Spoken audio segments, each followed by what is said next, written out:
వీళ్ళిద్దరి మధ్యలో ప్రేమ న్యాచురల్గా ఏం కలగలేదు.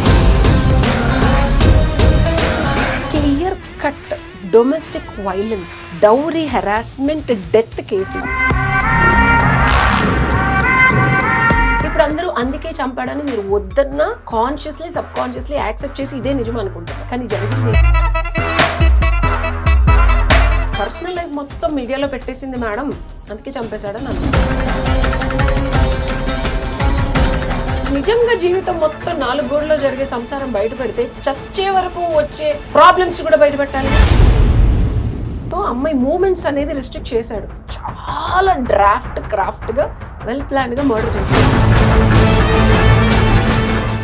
యూట్యూబర్ వైష్ణవి హత్య కేసులో తన భర్త అయినటువంటి హరిబాబుని పోలీసులు ఇప్పటికే అరెస్ట్ చేశారు. తనకి సంబంధించినటువంటి పోస్ట్ మార్టం రిపోర్టును కూడా విడుదల చేయడం జరిగింది. అయితే ఈ కేసులో హరిబాబుకి ఎలాంటి కేసులు నమోదు చేశారు, తనకి ఎలాంటి శిక్ష పడబోతుంది అని తెలుసుకుందాము. మనతో పాటు ఈరోజు అడ్వకేట్ అయినటువంటి ఉషశ్రీ గారు ఉన్నారు. వారిని అడిగి పూర్తి వివరాలు ఈరోజు మనం తెలుసుకుందాము. అయితే ఇప్పటి వరకు కూడా వైష్ణవి హత్య కేసులో పోస్ట్ మార్టం రిపోర్ట్ వచ్చింది. ఆ పోస్ట్ మార్టం రిపోర్ట్ ఆధారంగా ఒక అడ్వకేట్గా, ఒక యాజ్ ఏ అడ్వకేట్గా మీరేమి అనుకుంటున్నారు? మీరు ఎట్లా దీనిపైన మాట్లాడాలనుకుంటున్నారు?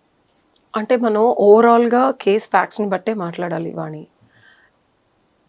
ఇక్కడ మనకు పోలీస్ వారు ఇచ్చిన రీసెంట్ ఒక వీడియోలో it is very clearly mention, కత్తి, ఆ అబ్బాయి వేసుకున్న డ్రెస్సు ఎక్కడో తీసుకెళ్ళి దాచాడు, అవన్నీ దొరికాయి అని చెప్పి. అండ్ చాలామంది పట్టించుకుంది మాట్లాడని పాయింట్స్ నేను చెప్దాం అనుకుంది ఏంటంటే, వీళ్ళిద్దరి మధ్యలో ప్రేమ న్యాచురల్గా ఏం కలగలేదు. ఫస్ట్ పెళ్లి చూపులకు వచ్చారు, కట్నం సరిగ్గా ఇవ్వట్లేదని రిటర్న్ వెళ్ళిపోతే, లేదు నాకు ఈ అమ్మాయే కావాలి అని చెప్పి కట్నం లేకపోయినా సరే ఆర్ కట్నానికి సంబంధం లేకుండా మీ అమ్మాయి లేకపోతే నేను చచ్చిపోతాను అని చెప్పి ప్రయత్నం చేస్తే విషం తాగి అయ్యయ్యో మన అమ్మాయి కోసం చచ్చిపోతున్నాడు అని చెప్పి పేరెంట్సే ఇతన్ని చేరదీయటం అనేది జరిగింది అని ఒక వాదం విన్నాం. సో ఇప్పుడు వీళ్ళు రీసెంట్గా చెప్పేది ఏంటంటే, ఇద్దరు లేచిపోయి పెళ్లి చేసుకున్నారు. అమ్మాయి చాలా చిన్నపిల్ల, మనం గమనిస్తే కంపారిటివ్లీ ఆ అబ్బాయికి ఉన్నంత ఆలోచన పరిధి కానీ లేకపోతే కొంచెం టీనేజ్లో ఉంది, సరదాగా ఎంజాయ్ చేయడం. సో చాలా లేత మనసు అమ్మాయిది, మంచి చెడు విచక్షణ, ఫ్యూచరు లాంగ్ టర్మ్లో ఎలా ఉంటుంది అని ఆలోచించుకొని తెలుసుకునే అంత శక్తి యుక్తి ఆ ఏజ్లో ఉండదు. It's more enjoying and entertaining age కాబట్టి. సో ఈ అబ్బాయి నువ్వు లేకపోతే నేను చచ్చిపోతాను అన్నంత ప్రయత్నం చేశాడు, మా అమ్మాయిని బాగా చూసుకుంటాడు అని చెప్పి కట్నం మేము అంత ఇవ్వలేము అన్న దగ్గర కాన్ఫ్లిక్ట్ వచ్చి వెళ్ళిపోయిన వాళ్ళ తల్లిదండ్రుల్ని ఎదిరించి, హరిబాబు యొక్క తల్లిదండ్రుల్ని ఎదిరించి కట్నం ఇవ్వకపోయినా పర్లేదని వీళ్ళ తల్లిదండ్రుల్ని మెప్పించి ఒప్పించి పెళ్లి చేసుకున్నాడు. చేసుకున్నప్పుడు ఎవరైనా సరే స్టిక్ బ్యాక్ అవుతాడు అనుకుంటారు. ఇక్కడ స్టిక్ బ్యాక్ అవ్వకుండా చేసుకున్న 3వ నెల నుంచి అండ్ అమ్మాయి ప్రెగ్నెంట్ అయిన 3వ నెల నుంచి కూడా వరకట్న వేధింపులు మొదలవుతున్నాయి. So this is a clear cut domestic violence, dowry harassment, death case ఇది. So very clear cut death case. ప్రూఫ్లు ఏంటంటావా? నేను చెప్పడం కాదు, వీడియోలు లీక్ అయినా వాళ్ళ అత్తగారు దుర్భాషలాడతాం, బీప్ బీప్ బీప్ బూతులు తిట్టడం, ఈ అమ్మాయి కూడా తగ్గకుండా నోరేసుకొని రిటర్న్గా అనటం అనేది కూడా వాళ్ళకి హర్షించడానికి వీలు లేకుండా ఈ అమ్మాయి మీద పగ పెంచుకోవడం, కొడుక్కి నూరిపోయడం.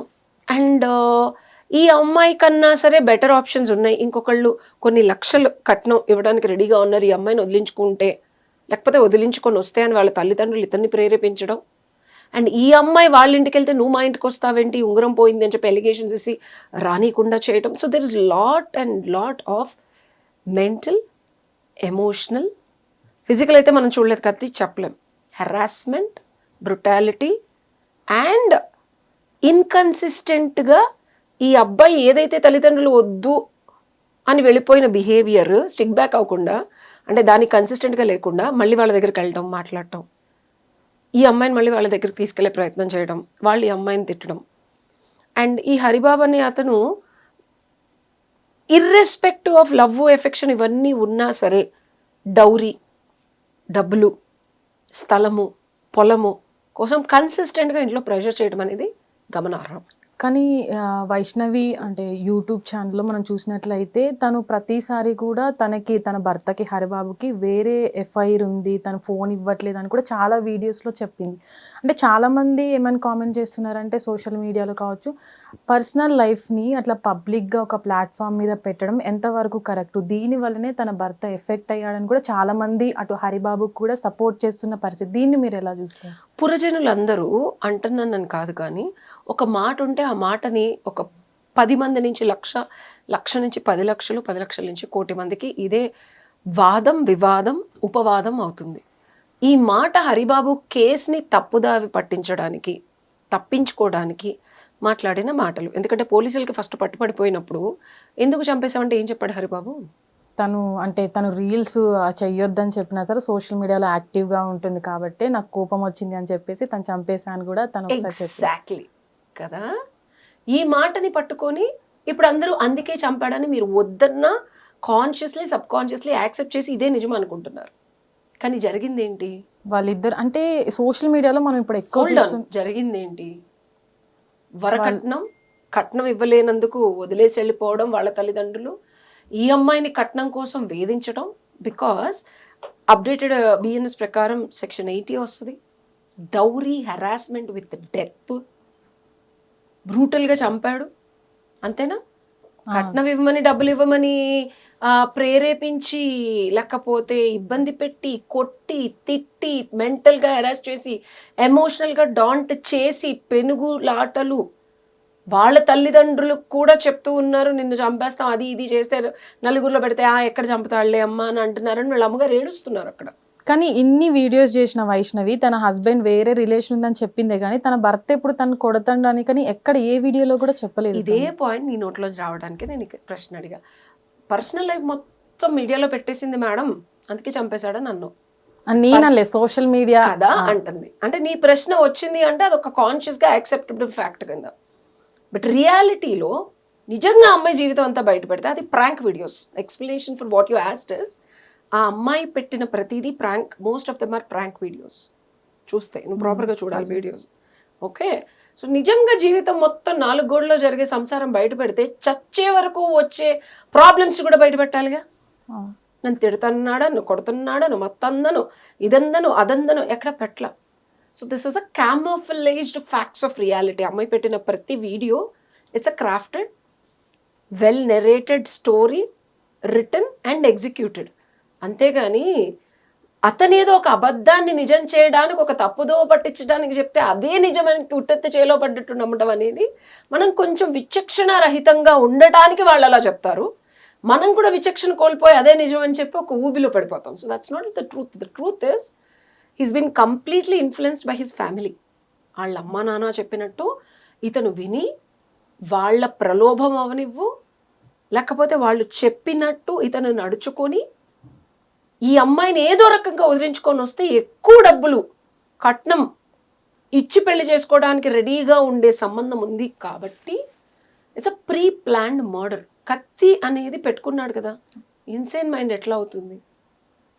ఓకే, అండ్ అటు ఇటు తిరగకుండా అమ్మాయి పెనుగులాట్లో పోస్ట్ మార్టంలో ఇంకా మనకి డీటెయిల్స్ రావాలి. అంటే ఇంకెక్కడన్నా దెబ్బలు తగిలాయా, లేకపోతే ఇక్కడ గొంతు దగ్గర ఇంకేదన్నా, చేతికి ఏదన్నా అంటే విసురుకున్నారా, ఇంకేదన్నా క్లియర్ కట్గా 2 కనుబొమ్మల మధ్యలోనే పోటు కనిపిస్తుంది.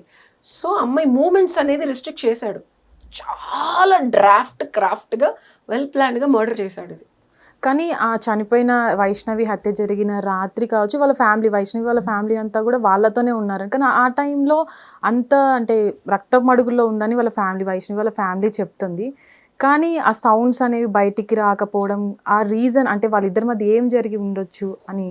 సౌండ్స్ అదే చెప్తున్నాను, ఇన్సేన్ మైండ్, నాకు ఇప్పుడు బుర్ర పని చేయట్లేదు, నేను తినలేకపోతున్నాను, నాకు పిచ్చుంది, నాకు శిక్ష తగ్గించండి అనే అతను అంత కోల్డ్ బ్లడెడ్ మర్డర్, రక్తపు మడుగులో పడిపోయిన ఒక శవం పక్కన కూడా అతను కూర్చోగలిగి, ఎంత సైకో, ఎంత క్రిమినల్, ఎంత దారుణమైన యాటిట్యూడ్, అండ్ మోర్ ఓవర్ ఎంత ధైర్యంగా ఉంటే చనిపోయిన శవం పక్కన నువ్వే చంపేసి how can you sit there? ఎంత ప్లాన్ చేయకపోతే సౌండ్స్ కూడా బయటికి రావు. ఇంటి పక్కన కూడా కాదు, ఇంట్లోనే పక్క రూమ్లో ఉన్న పేరెంట్స్కి కూడా వినిపించకుండా జరిగింది మర్డర్ అంటే, ఇప్పుడు అమ్మాయి కాన్షియస్లో ఉందిరా, ఉంది అంటే అరుస్తుందా? సౌండ్స్ వస్తాయా? ఆ అమ్మాయికి చాలా బలం ఉందని చెప్తున్నారు. అవును. ఇసిరేస్తుందా, కొడతదా, గలాటా చేస్తుందా, పారిపోవడానికి ట్రై చేస్తుందా, డోర్లు బద్దలు కొడుతుందా? చచ్చిపోయే స్టేజ్కి వస్తే ఎవరైనా మనిషి ఫ్లైట్ అండ్ ఫైట్ మోడ్కి వెళ్తాడు. Any human or any living being as a matter of fact. ఒక సింహం నిన్ను తరుముతూ ఉంది అంటే ఒక జింక ఎట్లా పరిగెడుతుంది? ఎలా పరిగెడుతుంది? వేగంగా. పెనుగులాట లేదు అక్కడ, సౌండ్స్ లేవు. దట్ ఇట్ సెల్ఫ్ షోస్ వాడు ఎంత వెల్ ప్లాన్డ్గా ప్రాపర్గా డిజైన్ చేసి ఫస్ట్ సౌండ్స్ని తగ్గించడానికి ఏమేం చేయాలో అవన్నీ, ఎందుకంటే కాంపౌండర్ కదా. సో మరి దానికి ఏం చేశాడనేది మనకి సాక్ష్యాధారాలు లేకుండా మాట్లాడకూడదు. కానీ ఒక హ్యూమన్ చంపే స్టేజ్కి వచ్చినప్పుడు రెసిస్ట్ చేసి అరిచి గీ పెట్టి మొత్తుకొని డోర్లు బద్దలు కొట్టి బయటకు వెళ్ళడానికి అయితే డెఫినెట్గా ట్రై చేస్తాడు. ఈ అమ్మాయి 10 రెట్లు చేస్తుంది. అమ్మాయికి ఉన్న నోరుకో, లేకపోతే ఆరగెన్స్కో, లేకపోతే ఆ ప్రెగ్నెన్సీ మూడ్ స్వింగ్స్కో ఎవ్రీథింగ్ విల్ కంబైన్ కదా. ఇంకెంత బ్రూటల్ మర్డర్ చేశాడు ఇతనికి, ఎంత అంటే కఠిన కారాగార శిక్ష కన్నా జనాలు కోరినట్టు ఉరి శిక్ష వెయ్యమని మనం కోర్టు వారిని లేకపోతే జనాల నోట్లోంచి సిఫార్సు చేయడానికి బిగ్గెస్ట్ రీజన్ ఏంటో తెలుసా? అమ్మాయి ప్రెగ్నెంట్. ఎంత నీచం, నికృష్టం, దరిద్రం అసలు. ఆడు మనిషినా కడుపుకు అన్నమే తిన్నాడు, గిడికన్నం బిడ్డే కదా. చిన్న పిల్ల, ఆ పిల్ల తెలుసో తెలియకో ఏదో చేస్తుంది. అంటే డబ్బుల కోసం కడుపులో బిడ్డున్న ప్రెగ్నెంట్ విమెన్ కూడా చంపేసి ఆ వీడియోలు చేస్తుంది. నేను అందుకే చంపేశాను అంటే, వీడియోలు చేస్తే నీకు కుక్ ఉందిరా, మనకి సందులో కుక్ ఉందనుకో, ప్రెగ్నెంట్గా ఉంటే మనమే పాలో బిస్కెట్లో పెడతాం. కుక్క రోడ్డు మీద ఎవరు దగ్గరికి తీయని ఒక రోడ్డు మీద ఊర కుక్కకు కూడా మనం దాన్ని వెళ్ళి చంపుతామా? ఎంత కక్ష, ఎంత కసి, దాని మీద ఎంత కసి తీర్చుకోవాలని ఉంటే నీకు ఒక కుక్క మీద అంత ద్వేషం వస్తుంది? ఒక మనిషి మీద వాడు తెచ్చుకున్నాడా లేకపోతే ఇంకెవరన్నా ఇంకేం చెప్పారు? ఇందులో ఇతనేనా మర్డర్ చేసింది? ఈ మర్డర్ వెనకాల ఇంటెన్షను, ప్లాను, యాక్షన్ ఇతను చేస్తే ఎగ్జిక్యూషన్కి కావాల్సినవన్నీ ఎవరు సమకూర్చారు? ఆ కత్తి ఎక్కడ కొన్నాడు? ఎక్కడి నుంచి తీసుకొచ్చాడు? ఎవరు అందించారు? ఆ బెడ్రూమ్లోకి ఎలా తీసుకెళ్ళి పెట్టాడు? ఎప్పుడు పెట్టాడు? అమ్మాయి సౌండ్ చేయకుండా ఎలా ఆపగలిగాడు? అండ్ ఎలా చంపితే మళ్ళీ బయటికి కూడా ఆ అమ్మాయి సౌండ్స్ చేయకుండా, అంటే మళ్ళీ బతికి బట్టెక్కకుండా బిడ్డ అమ్మాయి ఎలా చచ్చిపోతారు? ఎలాంటి పాయింట్లో కొట్టాలి, ఎలా కొట్టాలి, ఎంత టైంలో కొట్టాలి, ఎక్కడ కొట్టాలి, దాన్ని ఎలా మాప్ చేయాలి? ఎంత ధైర్యం ఉంటే రక్తపు మడుగులో అమ్మాయిని వదిలేసి వెళ్ళిపోతాడు? అందట్టు పొద్దున వరకు వెళ్ళలేదంట. అంటే వాడు అంత మెంటల్ స్టెబిలిటీతో, ఎబిలిటీతో ఆ శవం పక్కన కూర్చోగలిగాడు.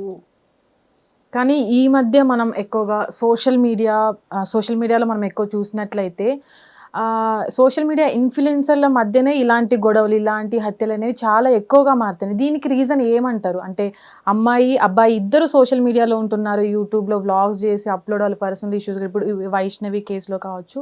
దీనికి మెయిన్ రీజన్ ఏమనుకుంటున్నారు? ఇలాంటి వాళ్ళకి, జనాలకి అవి కనిపిస్తున్నాయి, తెలుస్తున్నాయి. సోషల్ మీడియాలో లేని వాళ్ళకి ఏమీ జరగట్లేదు అంటే మీకు తెలియట్లేదు, అంతే తేడా.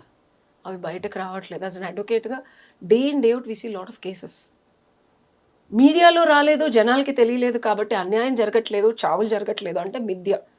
అమ్మాయిలు కుక్కర్లో పెడుతున్నారు, డ్రమ్ముల్లో పెడుతున్నారు అంటే నేను చాలా వీడియోస్లో చెప్పాను. There are lot of men. Dowry deaths ఇంకా ఉన్నాయి. మెంటల్ హెరాస్మెంట్ ఇన్ మ్యారేజ్ ఇంకా ఉంది. దాని గురించి మాట్లాడటం మానేసి ఇప్పుడేదో ఆడవాళ్ళు ఇంకా భరించలేక, సహించలేక బయటకు వస్తున్న దాన్ని మీరు తొక్కేయడానికి ట్రై చేస్తున్నారు. బట్ ఇట్లాగా పెళ్లి చేసుకున్న తర్వాత వాళ్ళ ఎక్స్పెక్టేషన్స్కి తగ్గట్టు లేదని హెరాస్ చేసి అత్తమామల్ని ఎవరూ చేయట్లా. సరే 498 మిస్యూజ్ అవుతుందని సరళీకృతం చేశారు. బట్ ఇలా చావులు వచ్చినప్పుడు అత్తమామల వల్ల, హెరాస్మెంట్ వల్ల, డెఫినెట్గా క్లియర్ కట్గా డౌరీ డెత్ చచ్చిపోయినప్పుడు లాస్ అనేవి డెఫినెట్గా ఇంప్లిమెంట్ హై ప్రయారిటీలో చేయాల్సిన ఆవశ్యకత తప్పకుండా కోర్టులకు ఉంది. కోర్టు వారు కూడా ఇప్పుడు మనకి పోలీసులు ఏదైతే రీసెర్చ్ చేస్తున్నారో, ఇన్వెస్టిగేషన్ అంటాం, ఈ ఇన్వెస్టిగేషన్ ప్రాసెస్లో వాళ్ళు ప్రతి ఒక్కళ్ళని ఎవరైతే చూసారో సాక్ష్యాధారాలు అన్నీ సేకరించి ఛార్జ్షీట్ వేస్తారు. ఛార్జ్షీట్ వేసేలోపు ఇతను బెయిల్ తెచ్చుకోవడానికి ఉంటే నాకు తెలిసి ఆ ఆప్షన్ ఇవ్వరని నేను అనుకుంటున్నాను. అండ్ ఛార్జ్షీట్ వేసిన తర్వాత ప్రతి డీటెయిల్ ట్రయల్కి వెళ్తుంది. కోర్టు వారి ముందు, మెజిస్ట్రేట్ ముందు క్లియర్ కట్గా పెడతారు, అందరూ వచ్చి సాక్ష్యాధారాలు చెప్తారు, బికాస్ క్లియర్ కట్గా అన్నీ ఉన్నాయి. కానీ ఇప్పటి వరకు వైష్ణవి లాంటి కేసులు చాలా వచ్చాయి, చాలా మంది లోపలికి వెళ్ళారు, హస్బెండ్స్ అంటే అంటే హత్య చేసి లోపలికి వెళ్ళిన వాళ్ళకి కూడా బెయిల్ దొరికి చాలా సులువుగా బయటకు వచ్చారు. ఇదే నేను చెప్తున్నాను అమ్మ, intensity of a murder and intention of a మర్డర్ని క్లియర్ కట్గా క్లారిటీగా ఈ కేసులో మనం మాట్లాడుకోవాలి. విచ్ ఈస్ నాకు ఎమోషనల్ ట్రామా వచ్చింది, నన్ను అలా చేసింది, ఇలా చేసింది, కాపురం అంతా యూట్యూబ్లో పెట్టింది కానీ చంపేశాను is not a valid reason. వాళ్ళ అమ్మ, వాళ్ళ నాన్న, అతనికి సంబంధితులు ఎవరిని బయటకు రానికుండా ఇతను చాలా చక్కగా కాపాడుకుంటూ వస్తున్నాడు. సో పోలీస్ వారు అండ్ మన సిస్టమ్ ఏమి పిచ్చిది కాదు, డెఫినెట్గా వాళ్ళు ఇన్వెస్టిగేషన్ చేస్తారు, ఇతని కాల్ రికార్డ్స్ తీస్తారు, మెసేజ్లు చూస్తారు, ఎక్కడో అక్కడ డెఫినెట్గా ఈ హత్యకి పాలుపడటానికి సహకరించిన ప్రతి ఒక్కళ్ళు శిక్షార్హులే. అది ఎవరన్నా అవనివ్వు, including his own family. So ఒక డౌరీ హెరాస్మెంట్ డెత్ని ఏదో సోషల్ మీడియాలో పెట్టింది, మా పరువు తీసింది, లేకపోతే నన్ను ఇలా చేసింది అని చెప్పి ఒక ముద్రని మార్చి వాళ్ళ ఇంట్లో వాళ్ళందరినీ సేవ్ చేసి ఇతను కూడా నాకు మెంటల్గా నాకు బాగాలేదు అని ఇన్సెంట్గా యాక్ట్ చేసేసి బయటకు రావడం అంటే కోర్టు అంత పిచ్చిది కాదు ఫస్ట్ థింగ్. కానీ ఇప్పుడు ఇంత ఎడ్యుకేషన్ సిస్టంలో ఇప్పటి వరకు కూడా డౌరీ హెరాస్మెంట్ ఇంకా విపరీతంగా ఉంది అనుకుంటా.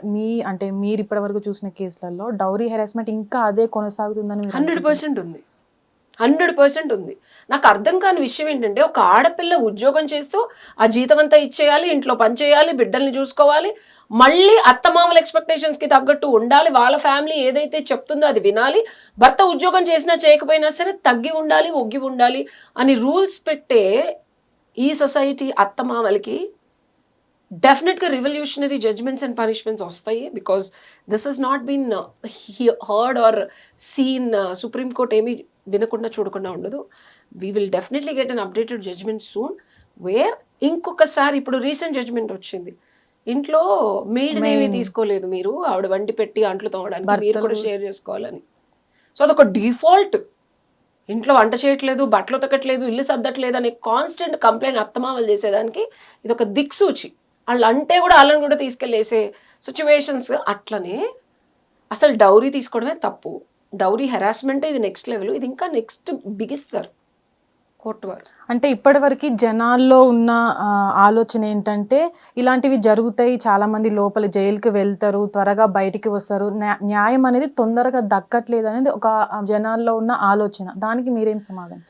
ఎప్పుడైనా క్రిమినల్ అఫెన్సెస్ స్టేట్ వర్సెస్ ఆ పర్సన్ అక్యూజ్డ్ అయిపోతుంది. సో మీరు నిజంగా న్యాయం కోరుతుంటే ఒక మంచి అడ్వకేట్ని పెట్టుకొని ట్రయల్లో సాక్ష్యాధారాలని కరెక్ట్గా ప్రొడ్యూస్ చేస్తూ ఫాస్ట్ ఫార్వర్డ్ చేస్తే ఇదివరకుట్లాగా ఏమీ లేదు court system.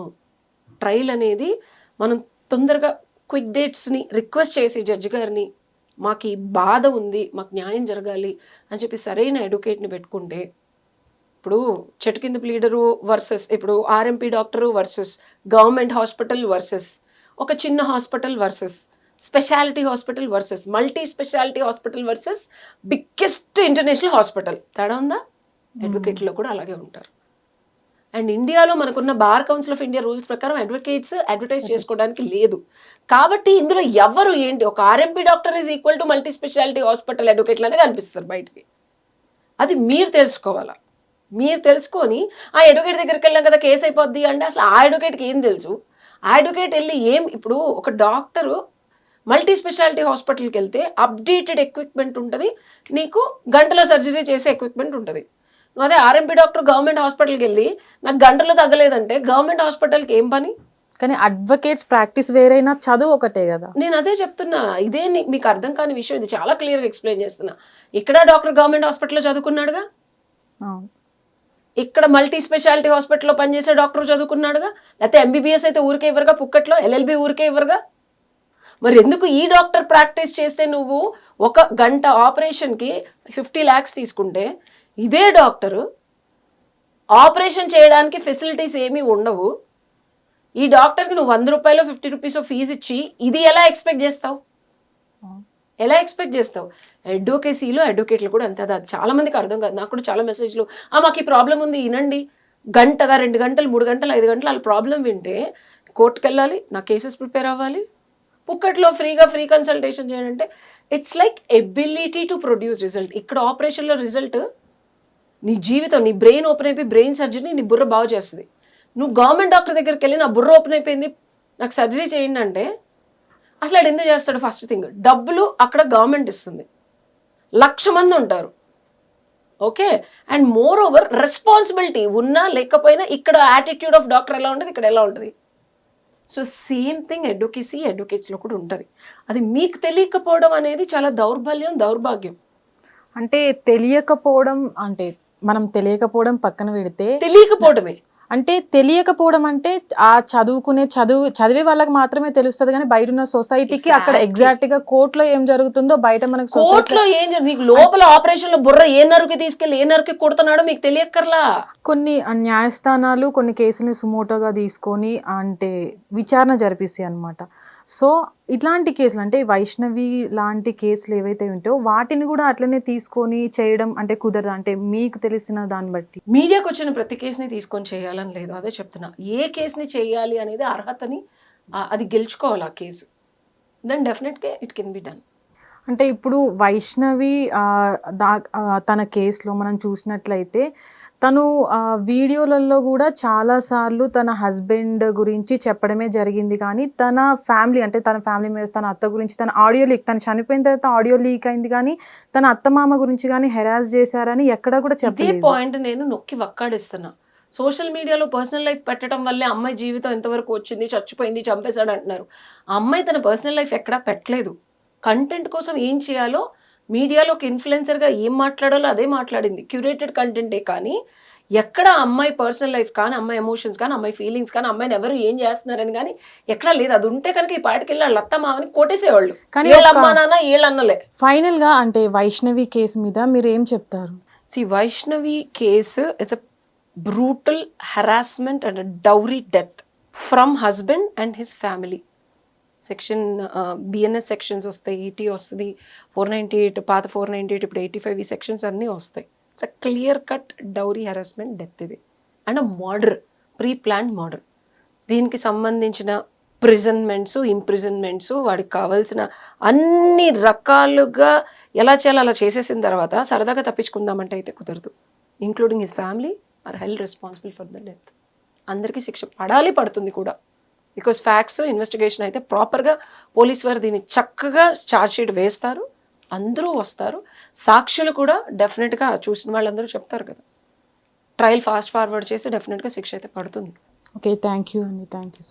Hit TV app, ఇందులో short news, live news, entertainment shows, movies, digital magazines తో పాటు మీ జిల్లా వార్తలను కూడా ఫ్రీగా చూడొచ్చు.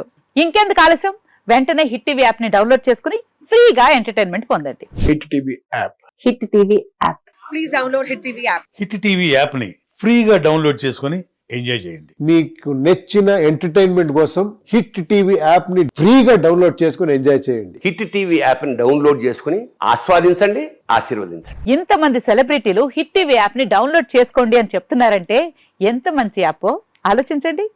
అమెరికా అమెరికా అమెరికా అమెరికాలో చదవాలనుకునే వాళ్ళకి విశ్వసనీయమైన పేరు మన శౌర్య కన్సల్టెన్సీ.